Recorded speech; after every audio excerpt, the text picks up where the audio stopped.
Free Justin. Now. Free Justin. Now. Free Justin. Now. Free Justin. Now. Free Justin. Now. Free Justin. Now. What do we want? Justice. When do we want it? Now. We're here today, and I'm glad we're here. I'm glad we worked this out. That's why you always have to remain flexible, right? So when you encounter new things, you know how to deal with it, right? I think some people thought if they put some obstacles in our way that we would not be able to do what we came to do, but we're here and we're doing what we came to do. That's right. And I'm glad to see everybody here today because we're here to demand justice for the Rodwell Spivey brothers. What do we want? Justice. For who? Rodwell Spivey brothers. What do we want? Justice. For who? Rodwell Spivey brothers. What do we want? Justice. For who? The Rodwell Spivey brothers. The People's Organization for Progress was contacted by Brother Africa several weeks ago at our Justice Monday protest. Normally, on Mondays, we're in front of the federal building downtown Newark. Maybe some of y'all rode by and saw us there. We've been having Justice Mondays for 5 years there. We've had 279 Justice Monday protests since Monday, February 1st, 2016. That's right. And we were having our Justice Monday protests, and Brother Africa came over to me and said, you really got to do something to help these brothers. And I said to him at that time that we would. And it took us a minute to all get coordinated and all get on the same page. But we came together and we decided that we would do something today on this Monday, July 19th. But then we had our annual commemoration of the Newark Uprising on Monday, July 12th. And I said to myself, well, why should we wait until July 19th to begin the campaign, well, at least begin the People's Organizations for Progress involvement, because the campaign already began. Y'all had Brother Africa had a protest down there at City Hall. I think it was the same day we were down in Trenton protesting, demanding a police review board with subpoena power. So we said we wouldn't wait till the 19th, and we invited the brothers, their mother, Brother Africa, and Attorney Hardaway. We invited them to speak at our annual commemoration of the Newark Rebellion in 1967. And y'all know what happened in 1967, right? There was uprising, and you know what caused uprising, right? Police brutality. That's right. That's right. And it's a damn shame, but here we are in the 21st century, fundamentally faced with the same conditions that we were fundamentally faced with in 1968. As a matter of fact, in 1967, black people were demanding a police review board with subpoena power. And here we are 54 years later, and we still protesting against police brutality, and we're still demanding a police review board with subpoena power. So Brother Africa came to us and said, y'all need to get with this, and we said, okay. The family came out and spoke, and all the brothers came out, and the mother spoke, and Attorney Hardaway spoke, Brother Africa spoke, Minister Abdul Haq spoke, and many other people spoke that day at the Rebellion Monument there in Newark, New Jersey. But the campaign has already begun, and we're here to demand justice, because, you know, there are powers that want this to be swept under the rug. There are powers that want this issue to be swept under the rug. This criminal justice system is built to devour black people. Yes, it is. It's built to do that. Tell it, Chairman. It's built to devour black people. But we're here today to say that these brothers are not going down without a fight. We're here to stand with the Rodwell Spivey family. Absolutely. We're here to demand justice. And we see this as a situation, as a racial profiling situation. These young men, the Rodwell Spivey brothers, they were not engaged in any criminal activity None at all. when they were attacked by the police. None whatsoever. So we see this as a racial profiling issue. We see it as a police brutality issue. Absolutely. We see it as a violation of their constitutional right, particularly their Fourth Amendment rights. Absolutely. So we're here today to demand that all the charges against the Rodwell Spivey brothers be dropped. All of them, and that Justin be released. Y'all with that? Yes. What do we want? Justice. No, we want the charges dropped. What do we want? Charges drop. What do we want? Charges drop. What do we want? Charges drop. Who do we want freed? Justice. Who do we want freed? Justice. Who do we want freed? Justice. So we want the charges dropped. We want Justin freed.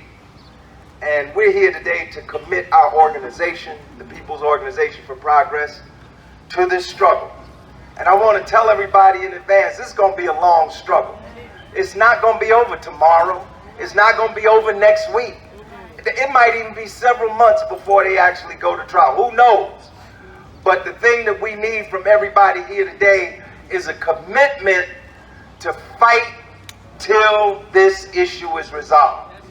That's what we need. When the call comes out from the family, or the call comes out from us, or the call comes out from everybody united, Yes. everybody got to come back out. You know We got to come out again and again. And I'm going to tell you something. Today is a press conference, but the next time we come together, we're going to march for justice for the Rodwell Spivey brothers. That's right. We're going to march out of Cypress Street, That's right. out of Fabian Place, and we're going to march all the way down Clinton Avenue to the police station downtown Newark. Y'all with that? Yes. So this is what we're here for today, to demand justice and to get justice. But it's a press conference, and the primary purpose of the press conference is for people to outline their support for the family, to put forward the demands, the key demands. We want all the charges dropped. We want Justin free. That's right. And at this point, I'm going to ask other people first. We're going to have Attorney Hardaway, then the family members, then Brother Africa, then Minister Hawk, then Sister Deborah Gregory, and then anybody else that wants to say anything and wants to express their commitment to join in this fight for justice. So right now, we're going to call Attorney Hardaway, which is representing the family. Give her a big hand. She's working hard on this case. Give her a big hand. Not out here, but let me try to get through this. Thank everybody for coming. Mr. Ham has already indicated, and I'm sure everybody knows how important this is for the Rodwell Spivey family. So as the attorney representing Justin Rodwell at this time, and also Ms. Rodwell, I represent her as a family lawyer as well. I want to give a little backdrop of why we're actually here and what we specifically are up against. So this incident that occurred on June 1st, 2021 actually took place right here where we're standing. You see the backdrop with the metal fence. A lot of the incident occurred right here, where we contend that J.K. Rodwell, who is standing here, he was set upon by the police without any type of reasonable suspicion of criminal activity. The police officers, as it will be shown in the videotape that has been released by the police, approached this young man, did not say anything that we could hear indicative of this is the police, because they were all in regular civilian attire. They were all in unmarked vehicles. They approached this gentleman and immediately, without anything more, snatched his fanny pack off of him, off of his person, and then at the same time, two other officers yoked him up. And that means they grabbed him up. We say yoke, but it's the same thing as just grabbing him up and preventing him and restraining him from being free, which is his constitutional right in the United States of America. Right. So when that happened, and there was no officer that we could see on the video that would that gave anybody an accounting of what they were doing, what their purpose was, why they were why they were accosting Mr. J.K. Rodwell. His brothers intervened. So this incident occurred in front of their family home, and his brothers saw what was happening, and they intervened to try to get the police off of their brother, because they had no clue and we can see this from the videotape, that he was being put under arrest, that he had done anything wrong. There was no approach by officers saying, hey, we're conducting an investigation, everybody be still, we want to ask you some questions. None of that. As if they did not have the right to be treated as human beings and free citizens of this society. So that was the initial problem that started the entire fiasco that resulted in J.K. Rodwell getting arrested, his brother Jasper Spivey, who's standing here. Mr. Spivey, let them know who you are. He intervened to help with his brothers. He got arrested. Also, Brandon Rodwell, who saw the chaos from the window in his home, I understand, came down to assist. And Justin Rodwell, who was actually standing by J. Kill when the whole thing first happened, he intervened too to try to help his brother. All because they did not know what was going on, and they were reacting to unlawful, we contend, aggressive behavior by police officers, who they later found out, you know, for certain they were police officers because they all ended getting locked up. So Justin Rodwell, almost over a month later, is still detained. He was detained pursuant to the new bail reform process, and we're appealing the judge's decision in that regard. Now, typically, lawyers do not speak out when there's a pending case, but this is a very unique situation because law enforcement decided to speak out. Normally, they are not giving out information pursuant to a pending case. But this time they made an exception, and they posted videos, and they tried to claim that there was a mob violent attack on the police officers. So that got into media, and it spread like wildfire. And so now, as a zealot advocate for my client, I have to come back and try to correct the record, the public record, with respect to the misinformation that was passed out. And this is very important because once this information gets into the media, it of course affects any type of future jury pool. So if this case were to go to trial, we already have people who might be part of our potential jury pool thinking that these four men were engaging in an unwarranted attack, a mob violence against police officers.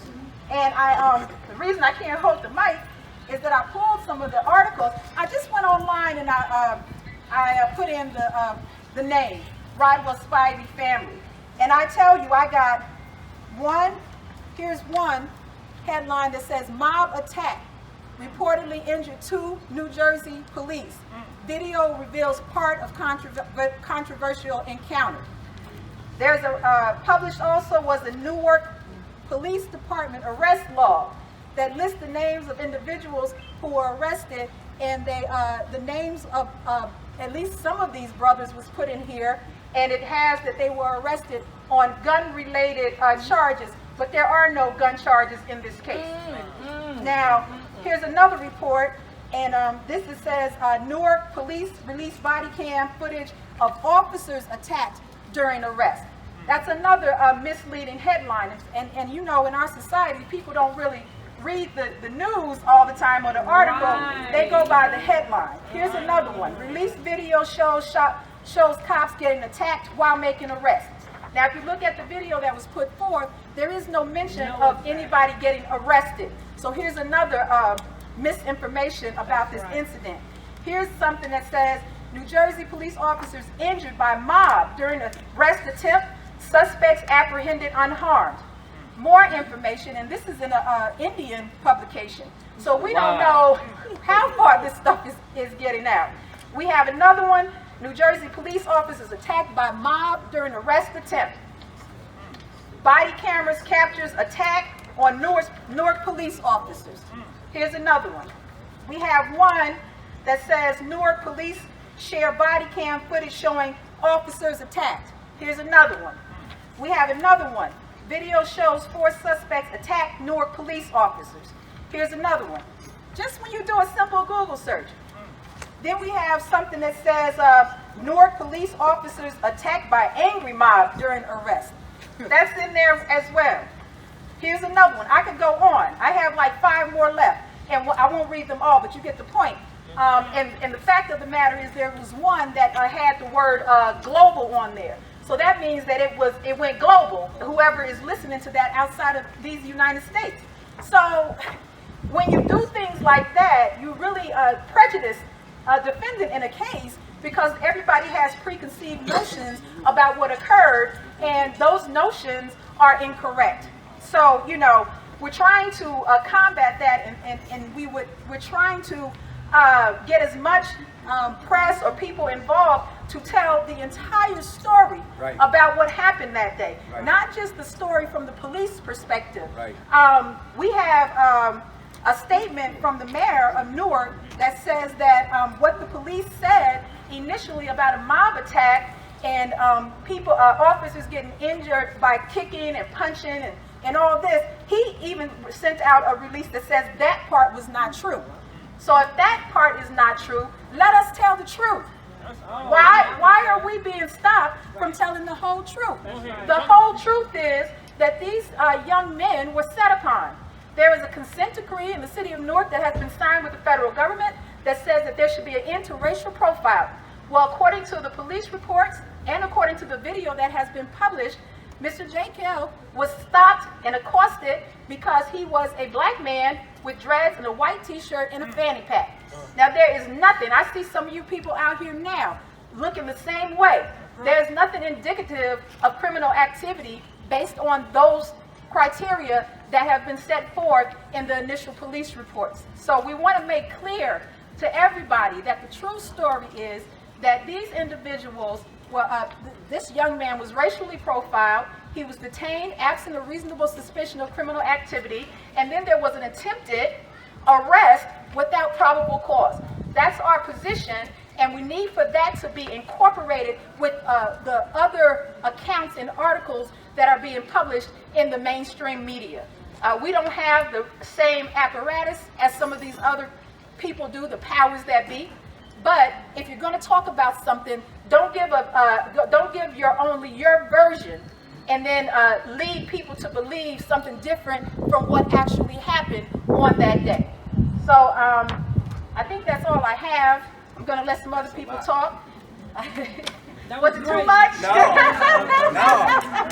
Okay. Well done. I want to thank you guys actually for coming and support. It means so much to us. Thank you for this organization, the People's Organization for Progress, and Mr. Ham. There are a lot of people that we spoke to, people who represent the powers that be in law enforcement, city officials. We've spoken to street teams who claim that they're out here to advocate for the people, and we have gotten no response. And I'm going to tell you, in some instances, the communications that I had, they have been suppressed because I don't see them being published, even though I was invited to speak on some forums. But I'm not going to get into all of that right now. Thank you, POP, for coming up and showing out on behalf of this family. Power to the people.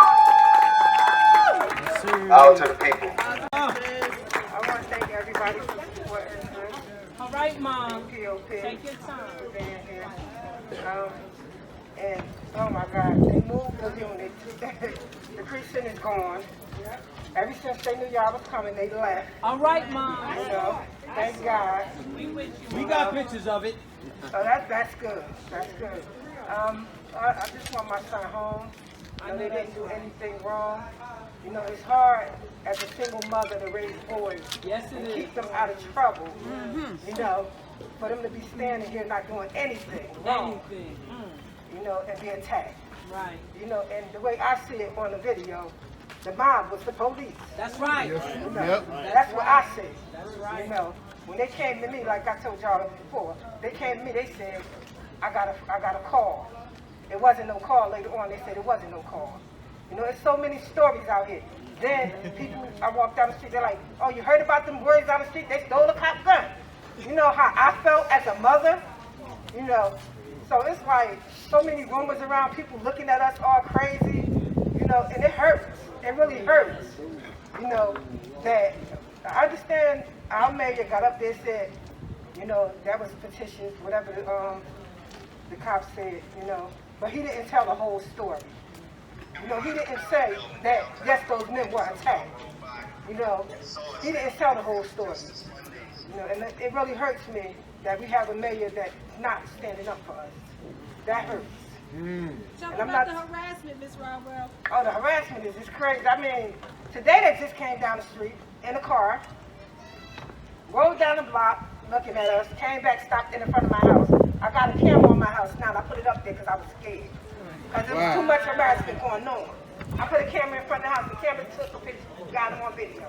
Opening the back door, you know, plainclothes officer opened the door, said something to my nephew. You know, and I'm just looking, and I'm like, who is that? Who is that? He like, I don't know, they saying they want to return the phone. They take 3 officers in the car, 2 in the front, 1 in the back to return the phone. You know, then, when we go to the store, it's like, they left now, like I said, they see everybody, you know, supporting now. Everybody looking at what's going on, the real deal what's going on now. So now they're gone. But later on tonight, they'll be back. 2 officers right at that corner when everybody's gone. They might bring